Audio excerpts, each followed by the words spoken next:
Welcome to the Middle Matters podcast. It is your guy, Philip Edge. Listen, I'm a coach, keynote speaker, creator of what I call connection-centered leadership. And this y'all, is your quick cast for the day. All the quick cast is it's simply a focused moment of real talk for leaders just like you who are holding it down all in the middle of everything. And if you know, right? Because around here, we believe this. We believe that the middle isn't just a position, it's the power zone. So if y'all ready, I'm ready. Let's jump into this today. It's Philip Edge. So today, we're going to kick off a new series that I'm calling the Connection Commandments. Now, the Connection Commandments are simply 10 values that are going to help you to lead with trust, to build stronger teams, to stop disengagement before it even takes root. Y'all don't want to have your people disengaged. Trust me on that. Trust me, right? And the thing that we're going to use to help us to do that and frame that is what I call the commandments. Okay, these are 10 commandments. Now, I get it.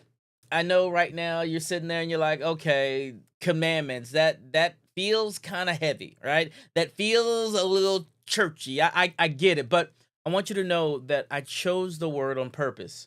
And I chose it because in this world that we're in leadership culture, right? And specifically in a leadership culture that's full of hacks, quick fixes, I wanted to name this thing something that really matters. I want you to think about it like this, right? Think about this. The original 10 commandments, and you don't have to be religious for this, y'all, right? But the original 10 commandments, they weren't just a religious law, right? They literally became a moral foundation. They shaped how people treated each other.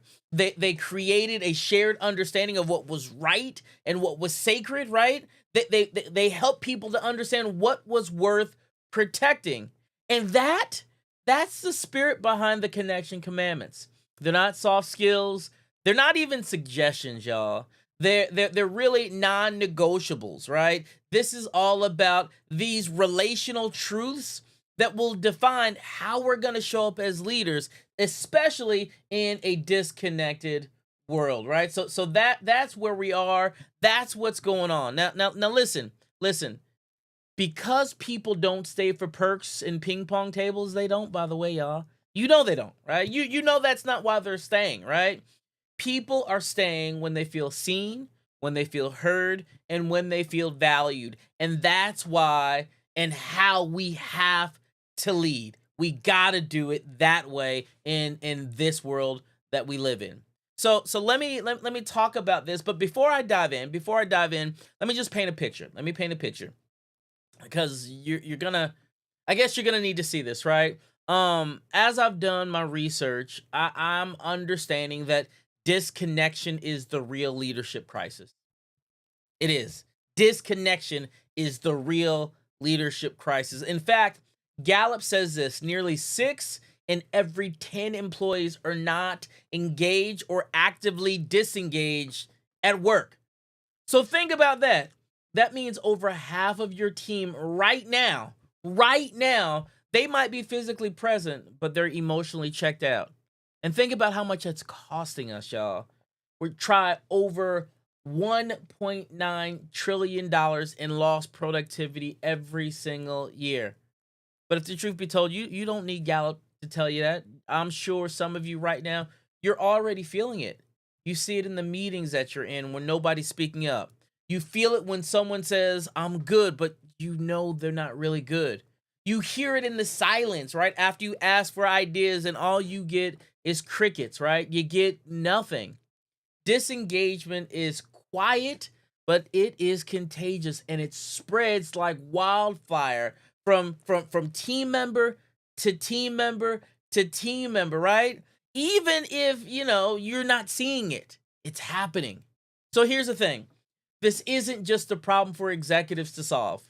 This starts with us, right? It starts with people like us who might be in the middle right now. The managers, the supervisors, the team leads who lead in this tension because, at the end of the day, there's a tension between people and performance. And if we don't lead with connection, Who's gonna do it? Who's gonna do it, y'all? So that's why we're gonna begin today with the connection commandment of thou shalt start with worth, not work. Let me say it again for the people in the back. Thou shalt start with worth, not work. If your leadership doesn't begin with who they are, you're gonna become frustrated. You just are. You're gonna be frustrated, right? You're gonna be frustrated with the people, and you're gonna be frustrated with what they do or how they do it. You're gonna be mad, y'all. I'm just letting you know. So with that understanding, let's just get something straight. Performance is deeply personal, right? People don't just show up with the task list. They show up like with their real selves. They're bringing their whole self to work, their emotions, their backstories, their belief systems, right? And if they feel invisible, right, they will play it safe, right? If they ain't, being pulled out, right, they're gonna stay quiet. They're gonna do the bare minimum. I remember I coached a leader who said, "Listen, my team just won't go the extra mile." And I asked, "Well, listen, when is the last time you looked beyond the task and just checked in on the individuals, right? Like literally checked in with your people?" They didn't have an answer at all, right? So through our conversation, we made one small change. Listen, this was it. Before every one-on-one that they had, they started with this question: "How are you?" No, really. That's all they said. No, how are you? No, really. That one shift right there, y'all, it changed everything for them. Performance started going up. Trust started to deepen. Why? Because people felt like they were seen, right? And when people feel like they're seen, they're gonna show up for you, right? And these team members, they started showing up stronger because they had a leader who was actually checking in on them. Y'all, when is the last time you checked in with your people and literally just asked them the question, what's going on? How are you doing? Right? How are you doing? So the first thing I need you to do, if you're not doing it already, check in with your people. Check in with your people. Now, with that being said, I know metrics are important, y'all. I know they are. Metrics are important, right? It is. But metrics without meaning, they're going to burn your people out. They just are, right? Metrics without meaning are just pressure. And not like some of y'all know what I'm talking about when y'all be like, yo, on pressure. No, not pressure, right? Right. But these metrics, it's pressure on your people. And you don't want to continue to have pressure on your people. You might be hitting the numbers. You might, right? But you're gonna lose your people behind those same numbers that you're trying to hit. That's what's gonna happen. Because people don't disengage because they're being lazy, y'all. They disengage because they feel like they're only as valuable as the last result. I heard somebody say, listen, you're only as good as your last meal, your last room clean. You're only as good as the last report that you do. You're only as good as the last fill in the blank. And if people feel like they're only as valuable as the last result, they're going to leave. They are. They're going to stop taking risks. They're going to stop speaking up, right? They might even just coast on you. Y'all got people coasting on you right now. You just don't know it. You don't see it, but they're there, right? And here's the dangerous part. Disengaged people, many times they look like agreeable people. So they are the people who are smiling. They're the people who are giving you the thumbs up. They're the team members who look like they're already there, but they're not, right? They're saying yes in meetings, but they're saying nothing here where it matters, in the heart, right? So we have to understand that metrics without meaning, it can burn people out. And some of your team are being burnt out right now, right? They're being burnt out right now. And that's not good, y'all. It's not a good place to be, especially for your team members or for you as a leader. But I want you to know this, there is a solution, and the solution is starting with worth, right? The thing that we need to know is that when we start with worth, we're unlocking ownership. We're unlocking ownership, right? Here's the shift. Think about this. When people feel worthy, they will take ownership, right? They move from just doing the job to owning the mission. And that's a big deal right there, right? They're moving from clocking in to leaning in. And you want your people and the team that you're working with to be leaned in and to be bought in, right? I remember working with a department where many of the employees they kept on checking out, like literally they were gone, y'all. You could see the glaze over their eyes, and the supervisor, he changed one thing. Listen to this. Remember, right? He at the end of the shift, he just said, hey, here's what I saw in you today, right? Here's what I saw in you today. This is not hard, but you're making connections with your people, right? It's not about the task that they're doing. It's about how can you make a solid connection with people, right? When you can make solid connections with people, that's when things can change, right? I remember one employee that they were literally about to quit, right? But after that statement, they came back and in the review it says this: that was the first time that I ever felt like more than just an employee. Because somebody simply went to him and said, "Hey, here's what I saw in you today." Y'all, that's not a lot. It's not. But it's something that can cause a shift in your culture and a shift in your work environment. That's a big thing. That specific employee, they wound up staying, they wound up stepping up. Why? Because someone noticed their worth. That's it, y'all. What can we do to notice our people, the team that we're working with? What can we do to notice their worth? Can I make it personal for a second? Listen, years ago, I was a road warrior, meaning I was on the road nonstop. I mean, like Monday, Tuesday, Wednesday, Thursday, I was gone. I was coming back late Thursday night, maybe Friday morning, right? And I was doing this because I was working. I was trying to make sure that my family was taken care of, right? I was chasing the opportunities, trying to climb the ladder, right? Trying to provide. But in doing that, I was always performing. I was. One night, I'll never forget, my wife came to me, right? And she's like, hey, listen, you're here, but you're not here. And y'all, when I say that hit me like a ton of bricks, I was like, what do you mean? What do you mean? I'm just doing what I do. I'm just trying to wrap things up. I'm just trying to make things, okay. And she's like, "Look, you're here, but you're not here." I was checked out, right? She was right. I was checking the boxes at work, but I wasn't connecting, right? I wasn't connecting with those that mattered the most, my wife, my children, because I was so busy trying to figure things out, right?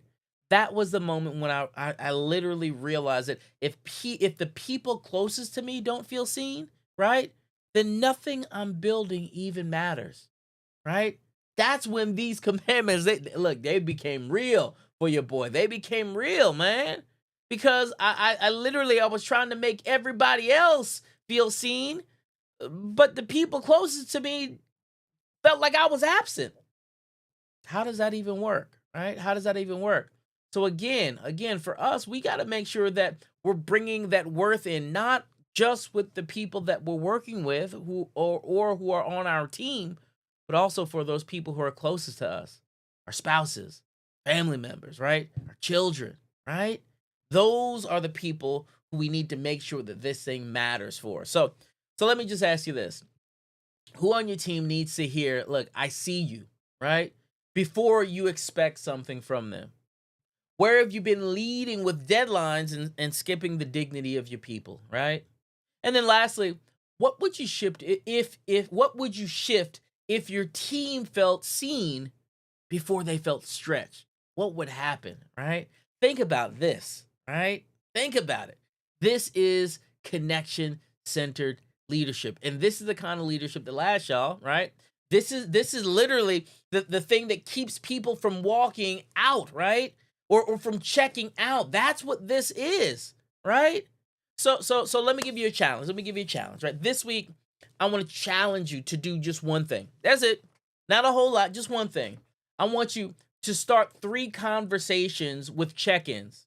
Not tasks, right? Right? No agendas, just how are you? Really? I really want to know, how are you, right?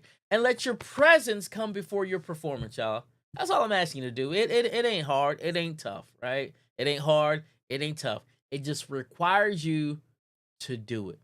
Now, listen, if this landed, don't keep it to yourselves. I need you to share it with another leader, specifically a leader who's in the middle or managing or leading from the middle, right? And if you want to go deeper, right? Maybe if you want to go deeper with your team, maybe you want something like this brought to your team, we can definitely do that also. But let me help you, right? I got a free strategy session that I'm offering. The free strategy session is pretty simple. I'll put the link inside of the comments here. But all it is a way for us to walk through what's working, what's not working, what's working with how you lead, how you connect with people, right?